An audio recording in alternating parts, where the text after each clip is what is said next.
The morning of my cake tasting, my sister Renee stood in my kitchen holding a mug of my coffee she hadn't asked to make, and told me she'd already called the venue to switch the seating chart. Not asked, told me, past tense, done.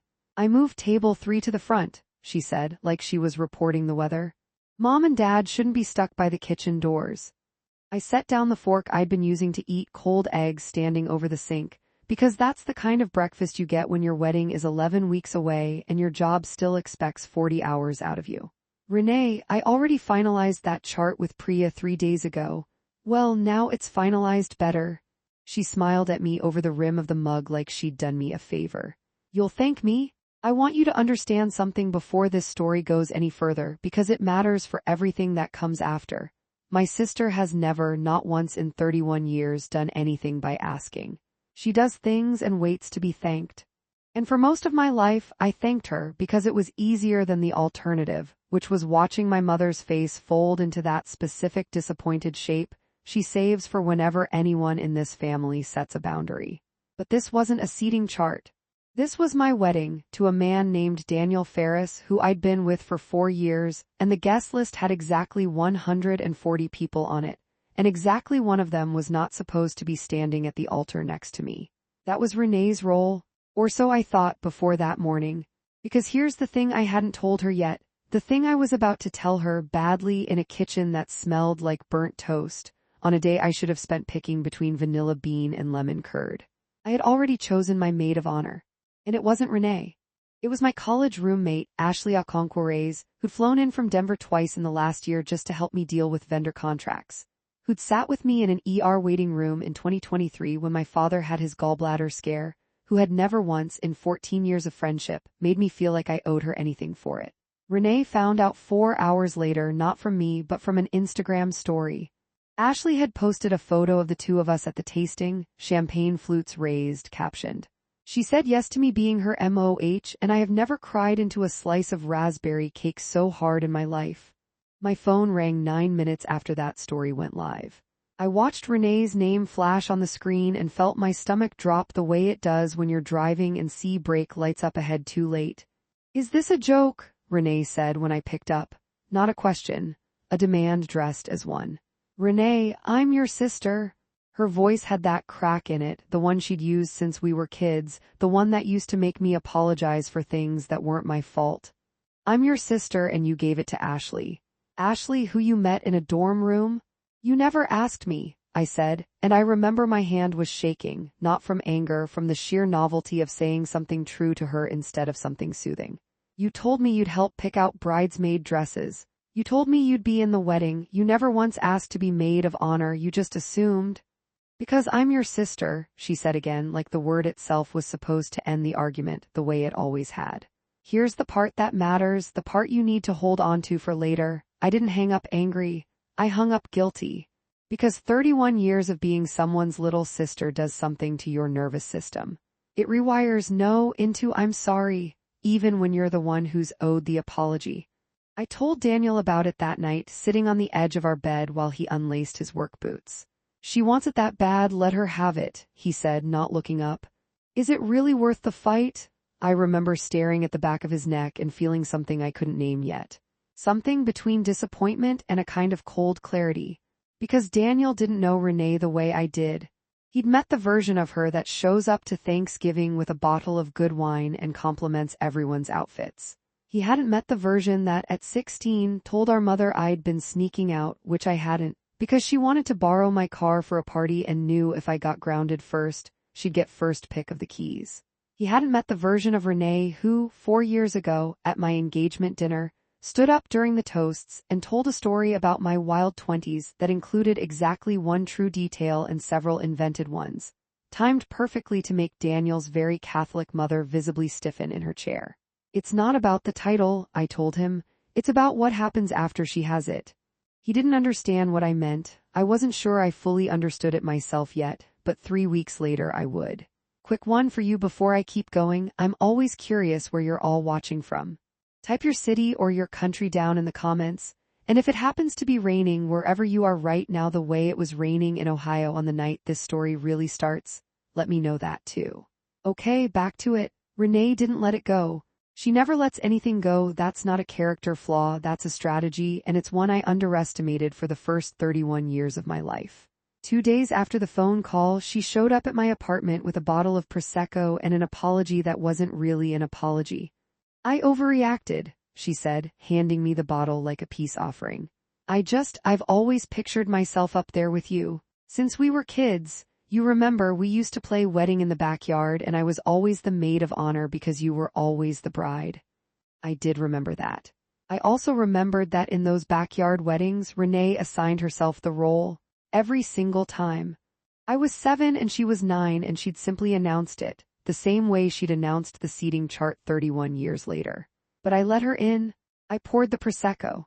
I told her that Ashley being maid of honor didn't mean Renee wasn't important to me. She could still be a bridesmaid, still walk down the aisle, still be in every photo, still give a toast if she wanted one. I thought that was generous. I thought that would be enough. It wasn't enough. It was never going to be enough because what Renee wanted wasn't a role in my wedding. What Renee wanted was to be seen as first in the family, first in importance, first in the story everyone told about us. And a title like bridesmaid doesn't do that. Maid of honor does. I found out how far she was willing to go about 18 days later on a Tuesday when my wedding planner Priya called me sounding strange. "I got an email from your sister," Priya said, "about the vendor payment schedule." I remember standing very still in my kitchen, the same kitchen from the coffee morning, and asking her to repeat that. Priya read it to me. Renee had emailed Priya using my name in the signature line, an old trick from when we shared a family email account as teenagers, something I hadn't even realized she remembered how to fake, asking to adjust 3 vendor deposits. The florist deposit had been rerouted, supposedly on my authority, to a smaller, cheaper florist that Renee had used for her own engagement party the year before. The difference in cost, about $1,200, had apparently been refunded to the account on file. My account. Except it wasn't my account. It was a joint account Renee and I had kept open since college, one we barely used, the kind of account you forget exists until you need it to exist for something like this. I want to be clear about something here because it's important for understanding what Renee is actually capable of. This wasn't a mistake. This wasn't Renee being helpful the way she'd tried to frame the seating chart. This was Renee impersonating me in writing to redirect $1,200 of my wedding budget into an account she had access to. When I called her, my hands weren't shaking this time. They were steady in a way that scared me a little. "I was trying to save you money," she said. Her voice didn't waver at all. That's the thing about Renee, she never sounds guilty because she's never actually convinced herself she did anything wrong. "You're always stressed about the budget. I found a florist just as good for less. I was going to tell you. You signed my name, Renee. I used the joint account because it was faster," she said, like that explained the forged signature. "God, you're being so dramatic about this." That word, dramatic. The word she'd used on me since we were teenagers every single time I tried to hold her accountable for something. It used to work. It used to make me second-guess my own memory of events. Not this time. That night I didn't tell Daniel right away. I sat at my kitchen table with my laptop open and I did something I should have done weeks earlier. I pulled up the joint account statement. And that's when I found the first real evidence, not just of this florist thing, but of a pattern. 3 other small transactions over the past 4 months, each one under $500, each one just small enough that I hadn't noticed them buried in a joint account I rarely checked. A $340 charge to a bridal boutique in another state. A $275 transfer with the memo line, wedding stuff. A $180 charge to a jewelry store. I sat there staring at the screen for a long time because none of those purchases were for my wedding. I hadn't been to that boutique. I hadn't authorized that transfer. In the jewelry store, I recognized the name. It was 2 blocks from Renee's apartment. I didn't confront her immediately.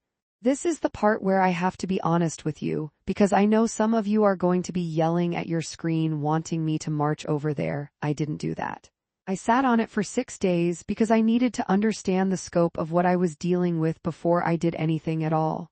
My mother always said Renee just needs attention, like that was an excuse instead of a warning label. I needed proof, not a feeling, so I did the quiet thing. I called the bank and requested the full transaction history going back a full year, not just 4 months. I requested the itemized receipts where available. And I sat with my coworker's husband, who happened to be a forensic accountant. I'd met him twice at office parties and always thought his job sounded impossibly dull, until suddenly it didn't. His name was Marcus, and over coffee on a Saturday morning, I slid a stack of printed statements across the table to him like I was in some kind of movie about corporate fraud, instead of just trying to figure out what my little sister had been doing with a joint bank account.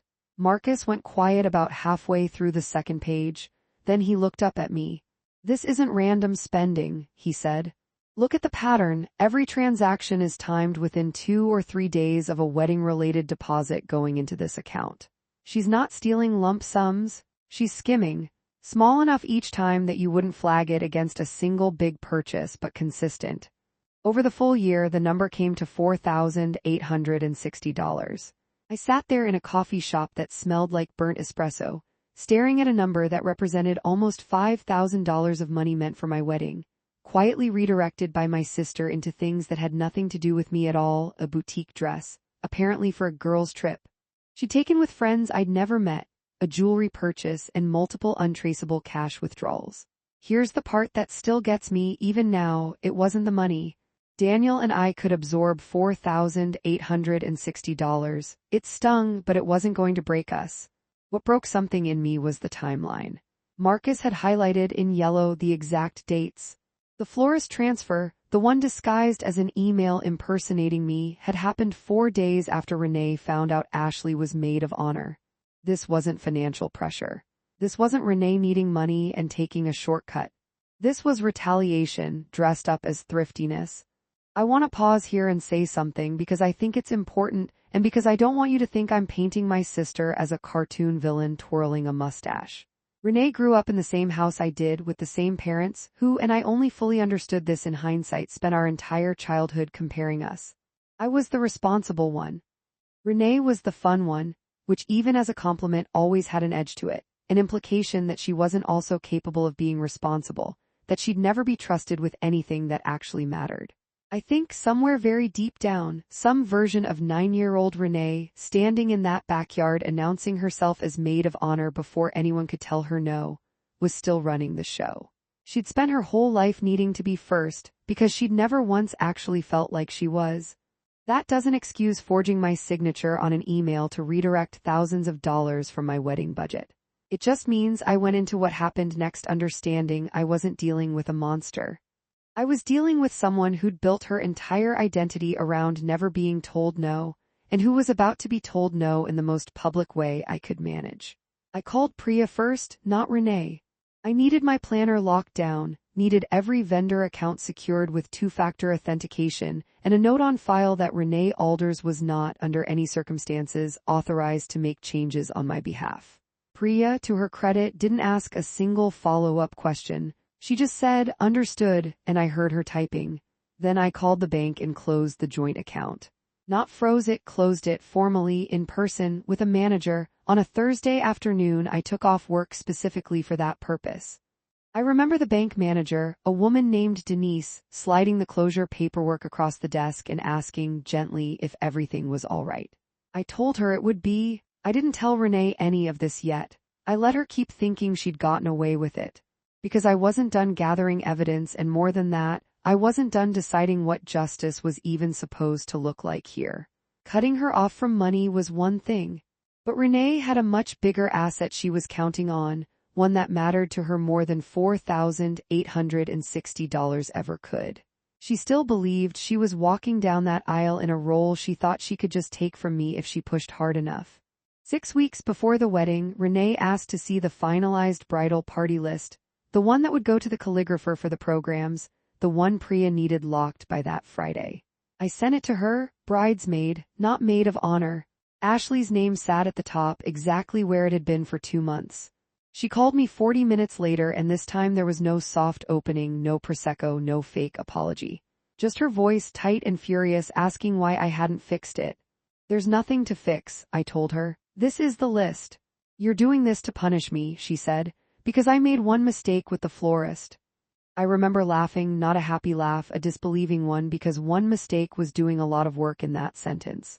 Renee, you forged an email in my name and skimmed almost $5,000 out of a joint account over the course of a year.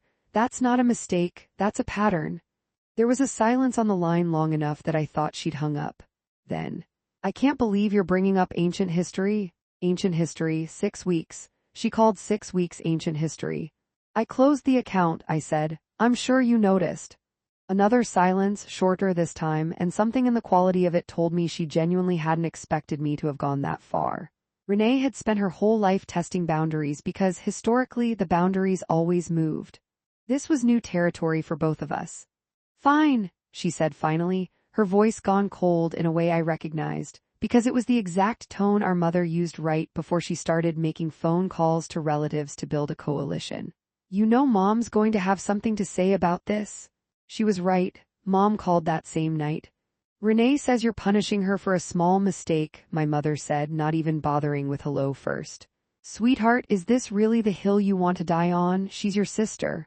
There was that word again, sister, as if the label was supposed to override everything that had actually happened. I told my mother calmly what Marcus had found, the yellow highlighted rose, the timing, the boutique, the jewelry store, the cash withdrawals. I heard her breathing change on the other end of the line. She wouldn't do that, my mother said, but there wasn't much conviction in it. I have the statements, I said. I can send them to you if you want to see for yourself. She didn't ask me to send them. That told me something too, that some part of my mother already suspected, or maybe already knew, and simply didn't want the confirmation in writing. That's its own kind of betrayal, the quiet, accommodating kind, the kind that doesn't leave fingerprints but does just as much damage over the years. I didn't push her on it that night. I had bigger things in front of me than trying to force my mother to admit what she already half believed. Because 2 days later, Ashley called me, and her voice had a wobble in it I'd never heard before. I need to tell you something, and I need you to not shoot the messenger, she said. Renee texted me. My stomach dropped for what felt like the 100th time in 6 weeks. What did she say? Ashley read it to me. It was long, Renee had clearly spent time on it, but the core of it was this. Renee had told Ashley that if Ashley really cared about our friendship, she'd step back from the maid of honor role and let Renee have it. Because family should come first, and because Ashley wasn't going to be around in 10 years the way Renee would be. She'd also, almost as an aside, mentioned that she'd heard through a mutual friend that Ashley's ex-boyfriend had been badmouthing her at a bar downtown recently, and that maybe Ashley should focus on her own life instead of inserting herself into someone else's wedding. That last part wasn't just petty, it was specific and cruel and clearly designed to destabilize Ashley emotionally at the exact moment Renee needed her to back down. I'm not stepping back, Ashley said. I just wanted you to know what she's doing, because this isn't just about the wedding anymore, is it? She was right. It wasn't. I need to give you a little relationship history here so the next part makes sense. My father, Walter, has always been the quieter parent, the one who stays out of the fights, who nods along to whatever my mother decides is the emotional temperature of the room. I'd always read that as passivity. What I didn't know until about 5 weeks before my wedding was that my father had been quietly keeping his own records for years. Not out of some grand scheme, just because he's an accountant by trade, retired now, and old habits don't die. He kept a spreadsheet, an actual literal spreadsheet, tracking loans he and my mother had given each of their 2 daughters over the years. Not gifts. Loans in his mind, even if nobody had ever signed paperwork. He showed it to me on a Sunday afternoon, unprompted, after I mentioned, carefully, without going into the full florist saga, that Renee and I were going through something. The spreadsheet had 2 columns. Mine had exactly 1 entry. $2,000 for a security deposit on my first apartment at 22, paid back in full 18 months later, dated and everything. Renee's column had 11 entries. Car repairs, a missed rent payment in her mid-20s. A temporary loan for a trip to Cabo that was never repaid. A chunk of money that went, according to my father's notes, toward credit card consolidation 3 years ago. The running total, unrepaid, sat at $19,400. I stared at that number for a long time. Why are you showing me this now? I asked him.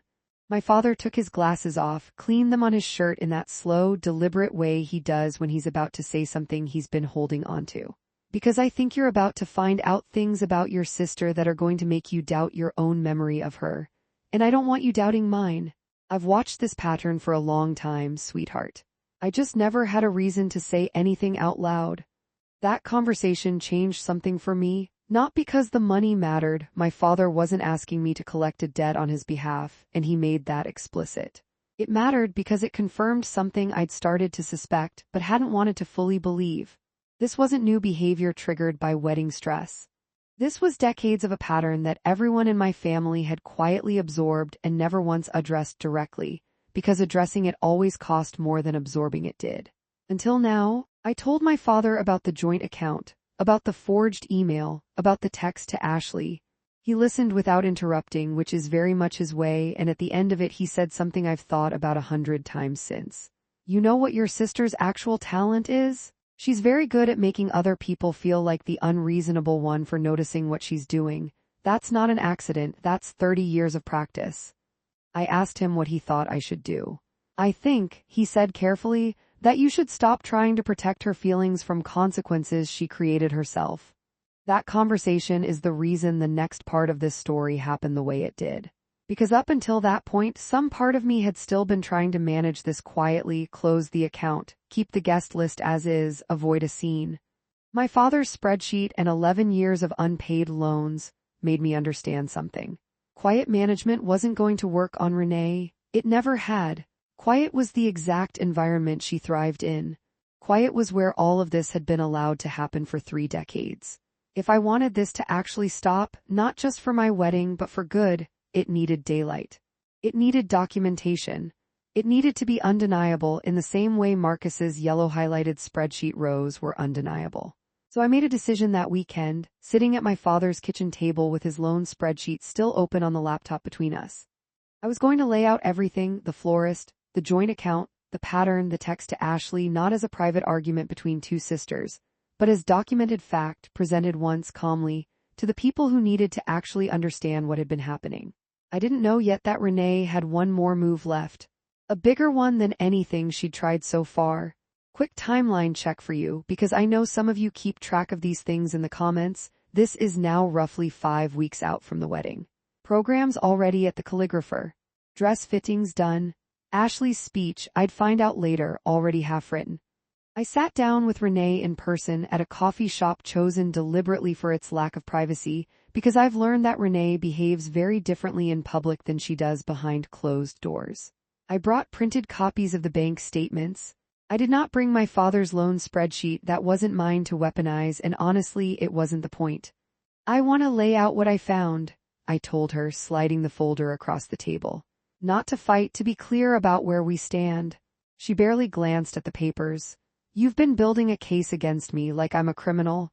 I closed a shared account because you forged my name on an email, I said. That's not building a case, that's a fact you created. I was going to pay it back, she said. The claim came out fast, reflexive, the kind of thing you say when you've had it loaded and ready for a while. I was going through a hard time. You don't know what it's like, Dad's golden child, everything just handed to you. I let that sit for a second because it was almost funny in a bleak way, the golden child narrative aimed at me, the sister with exactly one $2,000 entry on a spreadsheet, fully repaid 18 months later. But I didn't bring up the spreadsheet, I stuck to what was actually in front of us. I'm not here to relitigate our childhood, I said. I'm here to tell you that the bridal party list is final. You are welcome to be a bridesmaid. You are not going to be maid of honor.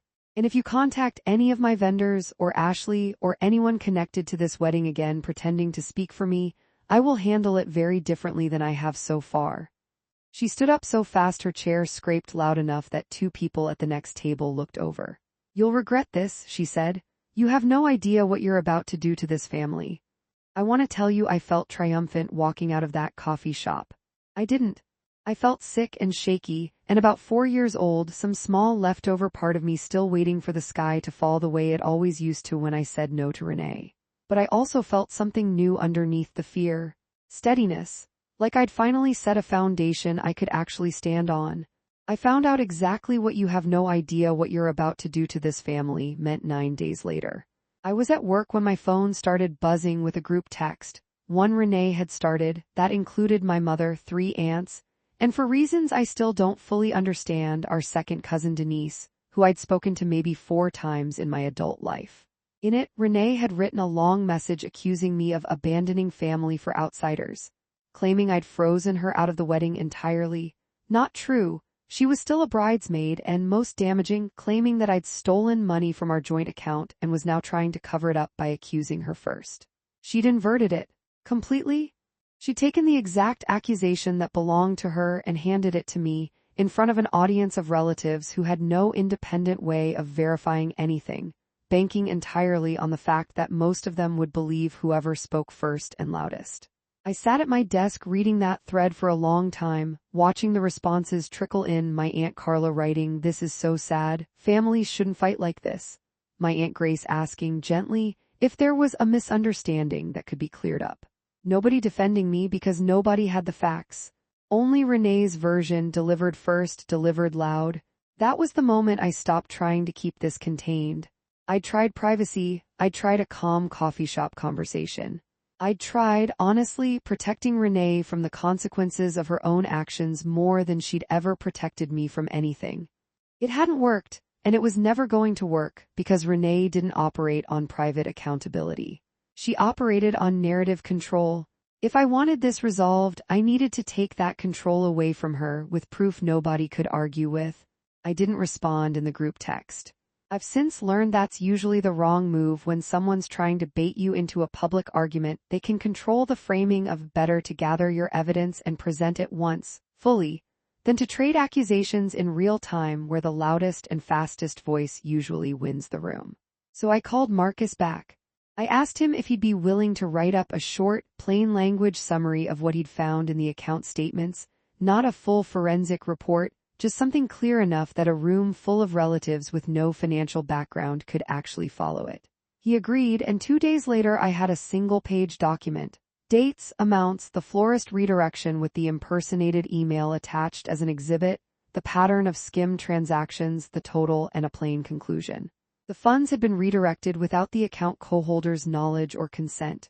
I also went back to Priya and asked her to forward me the original email Renee had sent, the one using my name, along with the header information showing the IP address and device metadata attached to it, which Priya's email platform, it turned out, logged automatically. That header data showed the email had been sent from a mobile device registered under an Apple ID with Renee's actual first and last name attached to the account recovery settings, a detail Renee, in her haste, had apparently never thought to hide. It wasn't just plausible that she'd sent it. It was, at that point, essentially undeniable. I called a family meeting, not a wedding meeting, a family meeting at my parents' house with my mother, my father, and Renee. I didn't invite the aunts, the cousins, or anyone from that group text, because I wasn't trying to win a popularity contest in front of an audience. I was trying to resolve something with the specific people who actually needed to understand the truth. Renee showed up already defensive, arms crossed before she'd even sat down. "If this is another ambush, it's not an ambush," I said. "Everyone here already has the same information I'm about to share. I emailed it to all 3 of you this morning." I watched my mother's face as she scrolled through it on her phone, the bank statements, Marcus's summary, the forged email with its metadata attached. I watched the exact moment her expression shifted, because I'd seen that same shift on Denise, the bank manager's face, on Ashley's face over the phone, on my own face at that coffee shop table with Marcus. It's the specific look people get when what they're seeing on a page contradicts what they've been telling themselves for years, and the page wins. "Renee," my mother said quietly. "Is this real?" Renee's whole strategy, for as long as I'd known her, relied on speed and volume. Say it first, say it loud, make the other person defend themselves before they've had time to think. That strategy doesn't work against a printed document with a timestamp and a device ID on it. She tried anyway. "You're seriously going to believe some random guy's spreadsheet over your own daughter?" "He's not a random guy," I said.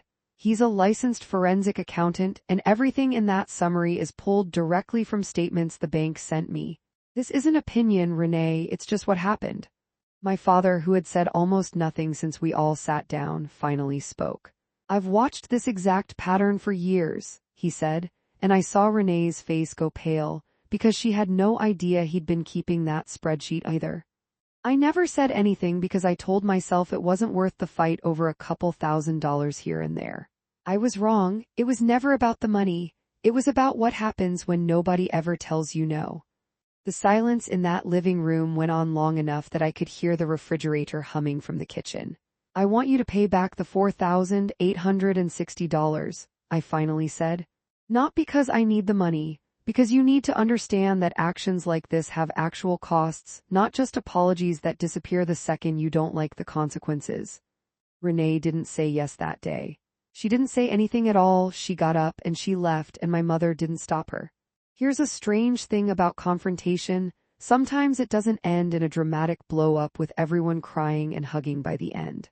Sometimes it just ends in silence, and the silence stretches, and you're left not knowing whether you won or just broke something permanently. For 12 days, I didn't hear from Renee at all. My mother called twice, caught somewhere between defending her and quietly, carefully, starting to distance herself from the version of events Renee had originally sent to the family group chat. She never fully apologized on Renee's behalf. I don't think she was capable of that, not yet, but she stopped repeating the "you stole from her" narrative, which was its own kind of concession. 4 weeks out from the wedding, I got a text from Renee, not an apology, a logistics question. What time did she need to be at the salon for hair and makeup? I stared at that text for a long time. Because on one hand, it felt like she was simply pretending the last 2 months hadn't happened, sliding back into the role of bridesmaid like nothing needed to be said first. On the other hand, and this took me longer to admit, some part of me was relieved she hadn't just disappeared from the wedding entirely. I know how that sounds, given everything. I'm not proud of how conflicted I felt. I think it's just honest. I told Ashley about the text. She was quiet for a second, then said something that stuck with me. "You don't owe her a wedding day performance of forgiveness just because she showed up asking about hair appointments. Answering her logistics question and actually being okay with her are two different things. You're allowed to do the first without doing the second." That framing helped. I responded to Renee with the salon time, nothing else. No warmth, no coldness, just information. 3 weeks out, Renee showed up at my apartment unannounced, again, the pattern I'd known my whole life, showing up rather than asking. But this time she had something with her. A cashier's check for $4,860 made out to me directly. "I sold my car," she said, standing in my doorway. "The Civic. I've been taking the bus for 2 weeks. I hadn't asked her to sell anything specific. I'd asked for the money back, in whatever form made sense to her, and it turned out the form she'd chosen was giving up her own transportation in a city with genuinely bad public transit. A real cost. A visible one, not just a check written against savings she barely had to think about. I want to be careful here because I know some of you are waiting for a moment where Renee falls apart crying and everything gets neatly resolved, and that's not what happened. She didn't cry in my doorway. She didn't deliver some big speech about self-reflection.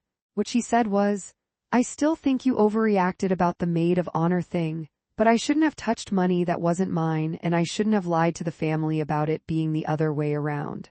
It wasn't a full apology. It was maybe 60% of one. But it was more honesty than I'd gotten out of Renee in 3 decades, and I decided, sitting with it that night, turning the cashier's check over in my hands, that I wasn't going to hold out for the full 100% before I let myself acknowledge the 60. I took the check. I told her I appreciated her paying it back, and that I hoped, over time, we could actually rebuild something real, but that it would take longer than 3 weeks, and that she needed to understand the no about maid of honor wasn't up for further negotiation ever, regardless of how the rest of this went. "I know," she said. And for the first time in this entire ordeal, I believed she actually did. I deposited the check the next morning. Watching that number land back in my account didn't feel like victory exactly. It felt more like exhaling after holding my breath for 2 months straight. But I want to tell you about something that happened around the same time, because it's the part of this story that actually mattered more than the money ever did. Ashley called me, this time with good news for once. She'd finished her maid of honor speech and wanted to read me the first line, just to make sure the tone landed right before the big day. I sat on my kitchen floor, the same kitchen where this whole thing started with a mug of stolen coffee, and listened to my best friend read me a speech about showing up, about the difference between people who love you loudly when it's convenient and people who love you quietly and consistently when it isn't. I cried, not the sad kind, the kind where something that's been clenched in your chest for 2 months finally lets go. I also had a harder conversation, one I'd been putting off. I sat down with my mother, just the two of us, over coffee, and told her something I needed her to actually hear, not just absorb and move past the way she usually did with anything uncomfortable involving Renee. I need you to understand that the reason this got as bad as it did is because nobody in this family has ever told Renee no and made it stick, I said. Not you, not Dad, not me until now. I'm not asking you to cut her off. I'm asking you to stop being the reason she thinks she can do this to people and never really face it. My mother didn't argue with me. She sat with it for a long moment, turning her coffee cup slowly on the table, and then she said something I hadn't expected. I think I've spent so long trying to keep this family from feeling broken that I never noticed I was the reason it kept staying broken in the same place. That's not a full reckoning. My mother didn't transform overnight into someone who suddenly holds Renee fully accountable for everything. People don't work that way, and neither do families that have operated on the same unspoken rules for 30 years. But it was a crack in something that had been sealed shut for a long time, and cracks are where change actually starts. 2 weeks before the wedding, Renee texted me again, this time just to ask what color her bridesmaid shoes should be, since the dress code specified your choice, matching family tone. A small, ordinary, logistics-only question. But there was something in the ordinariness of it that felt like its own kind of peace offering. She wasn't performing remorse. She was just showing up for the actual job in front of her, the one I'd actually offered her instead of the one she thought she was owed. I told her champagne gold to match Ashley's. She said okay, and that was it. No production, no drama, just two sisters tentatively, carefully rebuilding something small and specific instead of grand and instant. The wedding itself, I'll be honest with you, was almost anticlimactic compared to the 2 months that led up to it, which, given everything, felt like exactly the right kind of anticlimactic. Renee showed up on time, hair and makeup done, champagne gold heels exactly as discussed. She hugged Ashley in the getting ready suite, genuinely, from what I could tell, not performed for an audience, and told her the raspberry cake story from the tasting was actually really sweet, which from Renee felt like about as much of an olive branch as I was going to get that day, and I decided to let it be enough. During the reception, she gave a short toast.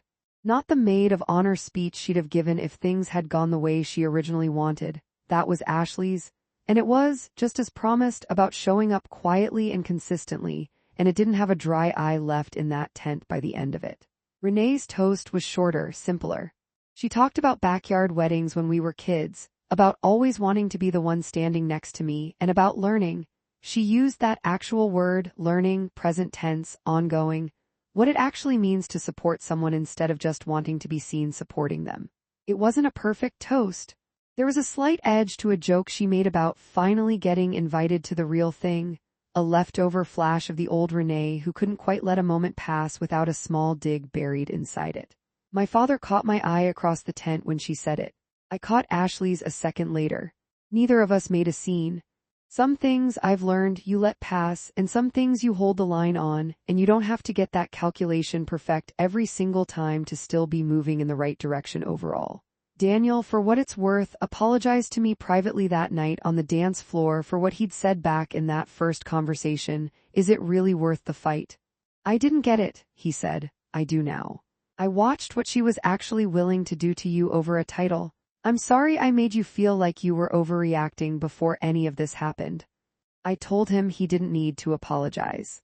He said he did, and he was right, and I let him. I want to tell you what happened in the months after the wedding because I think that's actually the part of this story that matters most. Not the dramatic reveal, not the confrontation in my parents' living room, but what came after, when there were no more vendors to protect and no more group chats to correct and no more audience at all. Just two sisters figuring out what, if anything, was left to rebuild. It wasn't fast. Renee and I didn't become close the way people become close in the neat version of this story. We talked maybe twice a month for the first few months, mostly logistics, mostly surface level. She never gave me the full, unqualified apology I sometimes still wished for, the one where she says, in plain language, I forged your signature and I stole from you and I lied to the entire family about it being the other way around, and I'm sorry. I don't think that version of Renee exists yet, and I've made peace mostly with the idea that she might get there eventually on her own timeline, or she might not. What did change was smaller but real. She stopped showing up to things uninvited and announcing decisions as already made. When she wanted something from me, my time, an opinion, help with something, she started, for the first time in 3 decades, actually asking. It sounds like such a small thing to notice, and it is. But it was also the thing that had been missing from every single interaction we'd ever had, and once I started seeing it show up, I started trusting the shape of it slowly, the way you trust a bridge that's only just been tested for the first time. My mother changed too, in her own quieter way. She stopped smoothing things over automatically. When Renee, about 4 months after the wedding, tried to pull a version of her old moves, this time over a family holiday hosting schedule, trying to unilaterally decide Thanksgiving would be at her place without actually asking anyone, my mother, for the first time in my entire life, said, in front of everyone, "That's not really your call to make alone, honey. Let's actually talk about it as a family." It wasn't dramatic. It didn't need to be. It was just a boundary held in real time by someone who'd spent 30 years avoiding exactly that. Ashley and I are still close. Closer, actually, because going through all of that together, the forged email, the group chat ambush, the whole strange ordeal, cemented something between us that might have taken years to build otherwise. She still brings up the raspberry cake tasting sometimes, usually to make me laugh, usually right when I need it. As for the $4,860, I never spent it on anything wedding-related in the end. I put it into a separate account, and 8 months after the wedding, I used it, along with some of our own savings, as a down payment on a car for Renee. Not the Civic she'd sold. Something a little nicer, actually, a gesture that surprised even me when I decided to make it. I don't tell you that to suggest some tidy, movie-ending redemption arc where the villain is forgiven and everyone hugs it out under swelling music. I tell you because I think it says something true about where I landed on all of this. Holding someone accountable and still choosing, afterward, to extend something generous toward them, those two things aren't actually in conflict. You can make someone face real consequences for what they did, and still decide later, on your own terms, in your own time, that you want to keep trying with them anyway. Renee didn't get the car because she earned forgiveness through some grand gesture. She got it because I decided, somewhere in those quiet months of her simply asking instead of announcing, that I wanted to bet on the version of her that was starting slowly to show up. I don't know if that bet will always pay off. I think about my father's spreadsheet sometimes, 11 years of unpaid loans, a habit that built up slowly over decades because nobody ever made it cost something real. I know patterns like that don't just disappear because of one hard year, one confrontation, one cashier's check. I know I'll probably have to hold this line again someday in some other form over some other thing. But I also know something I didn't know the morning she stood in my kitchen holding my coffee, telling me she'd already rearranged my wedding without asking. I know now that no doesn't have to be the end of a relationship. Sometimes it's the only thing that gives a relationship an actual chance to become something honest, instead of something one person just quietly tolerates for 30 more years. This story is a work of fiction. Any resemblance to real people, families, or events is coincidental. It was created for entertainment and reflection. Takeaway: love without boundaries isn't kindness, it's just permission for the pattern to continue.